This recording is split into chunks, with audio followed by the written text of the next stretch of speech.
What up, YouTube? You already know. Big Lou. Tapping back in. What to do with Big Lou. NFZR2. Baby, baby. So it's the first time you're coming to the channel. It'd be highly appreciated if you sub, like, and share the channel at What to Do with Big Lou. NFZR2. Um, also, like I said, share it with your family, friends, peoples, gente, associates, comrades, associos, camaradas, friends, buddy, pals, amigos, panas, amigos, and feel free to leave them comments. If you don't agree with what I'm saying, if you do agree with what I'm saying, if you want to bring something else to my attention that I didn't touch on regarding the topic at hand, or if you just got anything you want to ask, feel free, shoot it. You know what I'm saying? Lock that in. You feel me? But as many people seen, I put a video, little shorts up earlier of a pit bull that I ran into.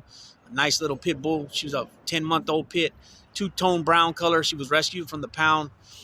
Like I said, she was 10 months old. The day that this gentleman went down there with his wife, it was her first day of eligibility to be adopted. And they were told that they had a sister there. I guess the sister was from a different litter. The sister was like a puppy, like just a month old or two. No, not a month old. I think he told me 2-3 months old. And I guess it was from a different litter, and I guess they were dropped off. He didn't know too much information about them, but he just figured that somebody must have took them in there to say that they were sisters, but different sizes. Obviously they were different ages. So somebody had bred and then bred dogs, and then probably couldn't keep them, and then they end up getting rid of them, putting them in the pound.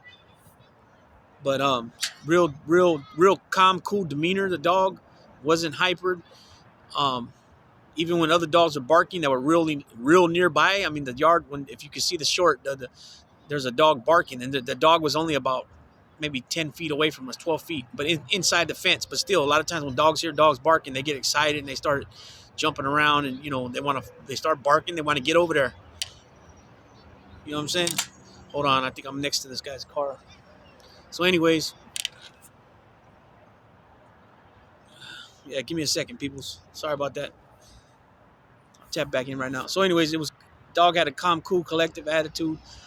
Like I said, I put in the comments, he adopted the dog out of a nearby shelter, the neighboring county where we're at the time.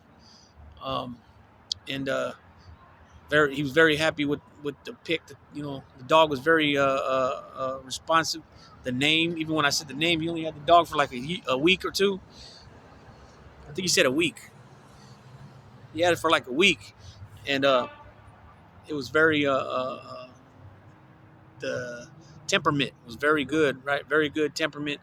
He told me the process about how they do it.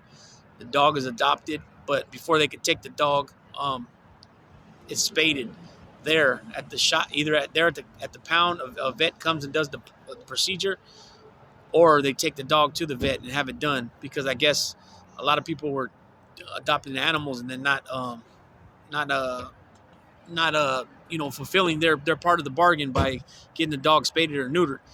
So that's what he had told me. So that's a new process. I never heard that before. Plus, he said he paid $120, which that's a pretty good deal. I mean, as far as getting the dog spaded, she was a female, so she got spaded. But they also put a chip in them so that if they ever get out, they can track them down and find out where they're at. Like I said, she was a good dog, very well mannered and great temperament. You know what I'm saying? But what I want to talk about is what happens to the animals that don't get adopted.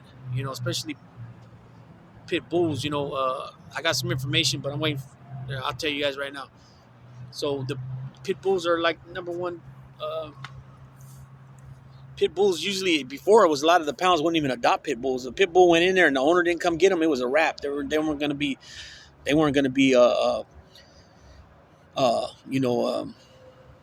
adoptable. Excuse me. So this is some of the things I found on the research. It says many pit bulls come into shelters then are adopted. Pit bulls come into the shelter more than any other breed, and they are euthanized in the greatest numbers as well. I guess. Okay, let me see this right here. This little thing I found, it says that why are there so many pit bulls and chihuahuas in the shelters? And this is what the person said. In my many years of volunteering with local animal services, I quickly noticed that The large dog sections tend to be full of pit bulls, and the small dog sections have primarily Chihuahuas. Over the years, I've learned some surprising reasons why. There are so many pit bulls and Chihuahuas in the shelters. There are so many pit bulls and Chihuahuas in shelters because more of these dogs are being bred because of breed characteristics like a tendency towards holdness and bravery, and because of public misinformation and misconceptions. Understanding why so many pit bulls and Chihuahuas live and die in the shelter is essential to making positive changes. Here's what you need to know why there are so many pit bulls and Chihuahuas in the shelters. There are there are shelters there. Why are all shelters dogs? Wait a minute. Why are all shelter dogs pit bulls? Overwhelmingly, pit bulls are the most common dogs in municipal animal shelters nationwide. If you happen to walk through an intake shelter that houses little dogs in a separate section, as many do, it may actually appear to you that every dog in the shelter is a pit bull. Are shelter dogs rescue dogs? The term shelter dog and rescue dog are often used interchangeably, but there are meaningful differences between a dog at a shelter and one at a rescue. Dogs at shelters, even no-kill shelters, are the property of the county and may be euthanized for space, behavior, or medical reasons. Dogs that are pulled from shelters by rescues become the property of the rescue. These rescues typically have strict zero euthanization policies except in the most extreme situations. Animal rescues are private organizations like the Humane Society that are funded primarily by private grants and public donations, which they use to save and adopt out homeless dogs. Any given area in the United States likely has several private rescue organizations, breed specific rescue organizations, as well as organizations that rescue dogs from particular situations, sometimes transport dogs across the country or even across the world to save them and find them good homes. Pit bulls who are shelter dogs are less likely to become rescue dogs. Unfortunately, there is a dark side of animal rescue. Animal rescues, while they strive to save as many dogs as possible, are bound by the laws of supply and demand. Most are dependent on foster homes to house dogs. The less adoptable, more difficult to handle the dog is, the harder it is to find a foster or adopter. Rescues must be very careful in the dogs that take on. They don't become overburdened with difficult to adopt animals. The logical consequence of this reality is that private animal rescues pull not the dogs that may be most at risk of euthanization, but the dogs that are most likely to be able to rehome living room from them to save another. Unfortunately, the pit bulls, this breed is not considered highly desirable either to be placed in foster homes or to be adopted by the public. Pit bull rescues are unfortunately few and far between, and most are constantly bombarded with requests to save dogs, so they can make very little dent in the number of pit bulls that end up being euthanized. Okay, bad labeling. Since genetic testing is not particular for most shelter dogs, dogs breed is determined by a dog's appearance and the absence of any kind of history about the dog. Self-identified dog experts like shelter staff and veterinarians are extremely poor at correctly identifying dog breeds. Breed identifications for a dog given by label correct is a breed containing at least 25% of a dog's genetic makeup was selected. 5,922 respondents representing all U.S. states and territories completed the survey. Breeds were correctly identified on average only 25% of the time. 27%, excuse me. 6% of the dogs weren't correctly identified at all. 22% only had their breed identified 1% of the time, and only 15% of the dogs were correctly identified more than 70% of the time. The list of breeds for any given dog at an animal shelter is very unlikely to be accurate. For pit mixes, the misidentification can be deadly. So it's just a lot of times you hear the dogs, from the dog pound, they'll say, oh, like I asked the gentleman, I said, oh, how do you know she was 10 months old? And he said, oh, that's just what they told me. So The only thing about that I can buy that is because she was small. You could tell she was young, and the fact that they brought another puppy that they said was her sister, and it was a drop off. It wasn't just like a rescue or a stray dog. That's the only thing that I will believe about that. But here's a little bit more. You probably wouldn't guess that this dog is mostly a pit bull. So they got a picture of a dog here, and it doesn't look like a pit bull at all. The American Pit Bull Terrier is not recognized by the AKC, which, if anybody don't know, the AKC stands for the American Kennel Club, and that's the main kennel club here in the United States where they do dog shows and stuff like that. So the breed that is closest to it, the American Staffordshire Terrier, is what shows up on genetic tests. Despite being over 62% pit, this dog would be one of the first adopted from shelters by people who don't want a pit bull. On the other hand, another dog with the same percentage of pit bull could easily be passed over for looking like a pit bull, especially if it was mixed with a large breed like a Labrador. Breed history. The American Pit Bull Terrier was originally bred to fight animals and other dogs in a ring. As the breed developed, they also became favorites of ranchers and farmers to catch feral hogs and cattle, hunt, drive livestock, and be companions to their family. Despite the diverse roles of pit bulls, their history of dog fighting still influences the breed today. That's true. According to the United Kennel Club, now that's the UKC, the American Pit Bull Terrier is a strong, confident dog with a great zest for life. They are enthusiastic and highly trainable. They are great family dogs and exceptionally noted for loving children. Aggression towards humans is uncharacteristic and results in removing dogs from the breed pool. However, the Kennel Club notes that most American Pit Bull Terriers display some degree of aggression. This characteristic, combined with a powerful muscular body and athleticism, means that they aren't right for every owner. This is a breed that must be a well socialized, trained, and handled because they are athletic.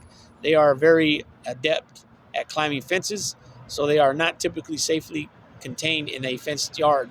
Remember, I told you the story about my dog Funny. He learned how to climb the fence, the chain link fence, but unfortunately for him, one day he had an accident or something and he fell, and his back, one of his hind legs, got caught up in the chain link, and he started having problems, limping and stuff like that. The AKC recognizes the American Staffordshire Terrier, not the American Pit Bull Terrier. The American Staffordshire is very similar in appearance and history to the American Pit Bull Terrier and generally grouped under the same label of Pit Bull. The AKC warns new American Staffordshire owners that puppies and young adults must be heavily socialized with other dogs in controlled environments and that the breed should never be left alone with other dogs. They warn that even in the most well-socialized American Staffordshire Terriers, dog aggression can develop. The ASPCA draws a connection between the breed's history and its current behavior in their position statement on pit bulls. All dogs were developed to do different jobs, such as pointers to point and herders to herd. Pit bulls were descendants from dog breeds to bite and hold on to bears, bulls, and other large animals, such as boars. When this practice was outlawed, the dogs were bred to fight each other instead. Since pit bulls were bred many years ago for their fighting ability, it should not come as a surprise that they may have dog aggression. The ASPCA clarifies that just because the breed shows a tendency towards dog aggression does not make them more likely to be aggressive towards people. In fact, pit bulls tend to be less aggressive towards people than many other breeds, as any level of human aggression would be very dangerous to handlers of dog fighting. Does this breed history mean that a given dog in the shelter that is labeled a pit bull would display dog aggression? No, but it does mean that dogs that are likely pit bulls may be more likely than other breeds to display dog aggression, especially if their near ancestors were bred for fighting. Dog fighting. The further a dog's ancestry is from dog fighting, the less likely they will be to show dog aggression. Unfortunately, dog fighting is terribly common. While it is hard to know just how much dog fighting is going on since it is illegal, estimates place of number of people participating in dog fighting in the U.S. as being in the tens of thousands. It seemed to decline in the 90s, but law enforcement and animal control believes that it is rebounding. Fighting dogs on the streets is a common component of urban crime. Online communication makes it easy for dog fighters to organize fights, maintain genetic records, and get equipment. And the industry that doesn't respect or value animal life has no problem tossing out dogs as soon as they are no longer useful. Breeding dogs are often housed outside on chains where females in heat are mated by any passing dog, resulting in countless accidental mixed breed litters. This means that a dog in a shelter may have come from fighting parents, or at least one fighting parent, when if they have ever been fought. Some pit bulls in the shelters are fighting dogs that were injured, refused to fight, or otherwise lost their usefulness to their owners. Some of these dogs will show dog aggression and some won't. So that's some of the things that has went down with pit bulls. And this here says, what happens to dogs sent to the pound? Let's see. Why are shelters filled with pit bulls? We kind of went over that. How likely is a pit bull to be adopted? Um, so I just know that, like I said, when I was coming up as a kid in my teens and late early 20s, pit bulls weren't adopting them. So if a pit bull went into the shelter, to an animal shelter, or the ASPCA, or the Humane Society, or whatever the heck they want to call it, usually the ones that I've seen are the ones ran by either the city or the county. And then there's a few that are here and there that they got their private ones, right? And they have pit bulls in there too, because they'll let you go in there and look and stuff like that. But when pit bulls come in there, they don't adopt them out at that time. So people that lost their dogs that were pit bulls that they might have got out the yard. If they didn't go to the pound, if they didn't find them at the pound, um, most likely they were euthanized. And that kind of sucked, because there's a lot of dogs, a lot of pit bulls that get the bad rap because of what other pit bulls have done, and that's a true fact. Because otherwise people wouldn't be afraid of dogs now. If that was the case, right? They wouldn't be. I'm talking about pit bulls. They wouldn't make the comments about pit bulls. Uh, renters insurance, home insurance wouldn't be so high because you got a pit bull. Um, some places they don't even allow it, a pit bull to be on the premises. They'll say when they're renting out the place, it'll be in the paperwork, no pit bulls, no, there might be a couple different breeds, no pit bulls, no Rottweilers, no Chow Chows, no Dobermans, no Shar-Peis, um, and then there's some places, some insurances that they won't even insure you for a pit bull. You know what I mean? And it's reality. Pit bulls, I think it was like 55%, 60% of the dogs that were attacks that were reported, 55 or 60% were pit bulls, but yet pit bulls is only like 6% of the breed that's owned by people, something like that. It was a low number. It was kind of like the number of prisons where United States has 50%, 60% of the prisoners, but yet we only have 5% of, I forgot how they break it down, but it's something like that. There's 55, 60, 65% of the dog attacks on people and on other dogs are pit bulls, but yet only 6% of the population owns pit bulls. So it's a trip. It's an overwhelming number, that's for sure. But nonetheless, there's still they're fighting back on that. Pit bull owners and pit bull associations and dog clubs and stuff like that. They're fighting back on that.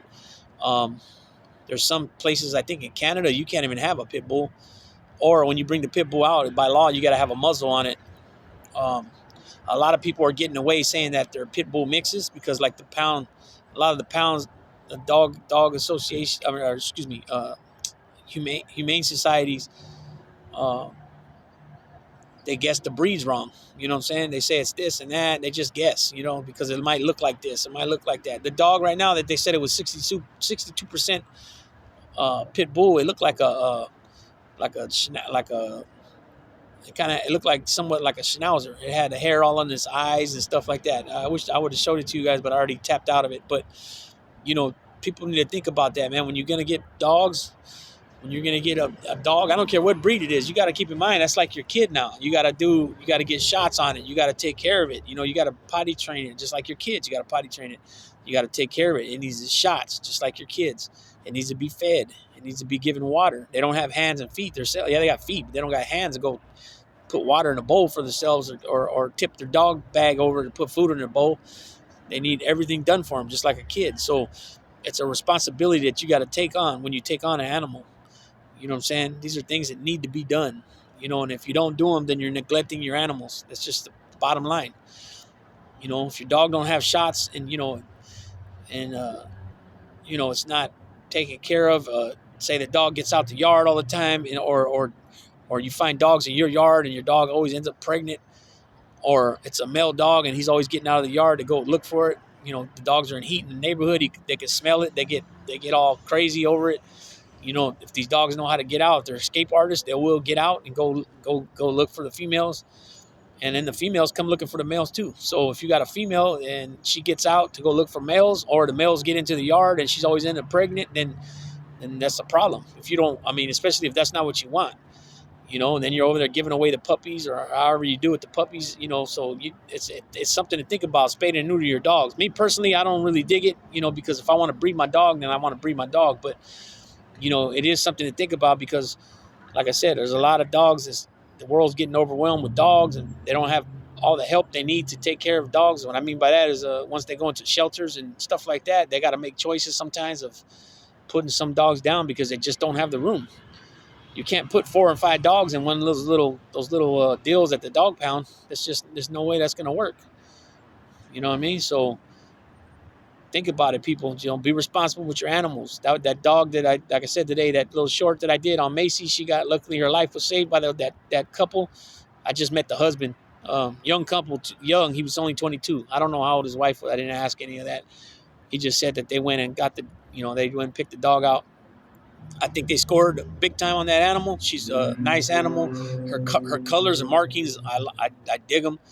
And then, like I said, for him only having her for a week and how calm and everything she was, he scored big time. You know what I mean? He does say she is hyper at home, and she does chew like on, I think he said the bed post or something like that, or the bed leg or something like that, and that he's in the middle of right now potty trainer. But I think they scored big time. Nice dog, beautiful markings, the two-tone brown around the eyes and around the mouth, down here, the muzzle. I think she's cool looking. And yeah, they scored big time. So that's just a little video on what happens to animals, especially the pit bulls. You know, this video was more about pit bulls than anything else. But that's just a little something that happens with animals. Keep in mind, you know, like I said, got to take care of them animals like your kids, man. And if you can't afford it, then you shouldn't have a dog. You know, I don't mean to say that like in a derogatory way.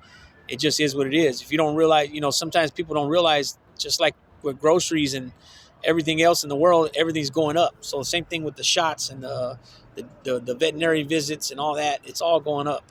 You know, keep in mind though that you can purchase, you know, instead of taking the dogs to the vet, you know, you should take them for a checkup. You know, check their teeth and all that type of stuff. But as far as like the parvo shots, the 7-in-1s, the rabies shots, there's temperament and all those things, you can get those at the pet stores and give them yourself. The rabies, I'm not sure about. I want to say yeah, but I could be wrong about that. But definitely the parvo, the 7-in-1s, the 9-in-1 shots, you can get those at the pet store, the feed store. You know, and they're a lot cheaper. You know, you can get them for like, it's been a while since I got them personally, but at that time, I want to say they were like $10. You know, they could be more like 20 now because, like I said, everything goes up. But it definitely beats going to the vet. It's probably like half the price of the vet just for the shot, and that's not counting the visit, the doctor visit, the vet visit. Damn, they charge, you know, just to do that. So you know, look into it. But definitely, you got to take your dog for a checkup, initial checkup at least. You know what I'm saying? If it's a puppy, make sure everything's fine with it. You know, and if you got to pay $50 for the vet visit, and then, you know, whatever else on top of that, you just got to do it. It's part of being responsible. It's part of being a pet owner. You know what I mean? And depending where you live at, like California, it's a leash law. That means you got to have your dog on the leash at all times, unless you go to like a dog park. You know, once you get inside, you can let him off the leash, him or her off the leash, and let him run around. But if you know your dog's aggressive and you know that he or she wants to fight, I wouldn't suggest that, because what's going to happen is if if they hurt any other dog, even if they're fighting and the other dog's fighting back, and it just like a boxer. Imagine they got teeth, right? So they're going to cause damage with cuts and ripping each other open, and that stuff's all expensive. You figure the vet, they gotta shave the dog, and then they gotta put the stitches in and give them pain medicine and all that stuff, which is expensive. So if you know your dog's aggressive like that, that type of aggressive, because I'm not just talking about the tail going up, the hair standing up on their back, and they might growl a little bit or something like that, but aggressive where they're going to try to jump on another dog. And then too, you got to worry about, even if your dog just shows their teeth and their hair stands up on their back and their tail stands up, how the other animal's going to react. So that's all things to think about. So if your dog is anything like that, maybe you should take him or her to a field out in the country or something. Find a secluded area to take him or her to, and let them run around. You know what I mean? But the main purpose for this video right now is to talk about what happens to these dogs when they get taken in and they don't get adopted. If it's at a rescue, that's different. A rescue, they're going to keep them alive. They're not going to euthanize them. But you got to keep in mind that these rescue areas are only so big. You know what I mean? They're only so big, so they can run out of room. For these people, for these animals. So you got to keep that in mind too. But the dog pounds, they don't keep them forever. So if they don't get adopted after so many months, they'll put them down. And there's so many nice looking animals out there that don't deserve that. And they're there because neglect on their owner's part. It's neglect all the way around. I don't care how you try to spin it. If the animals are getting out of the yard all the time and they end up in the pound and you don't go look for them, you're neglecting them because they're your responsibility. If they get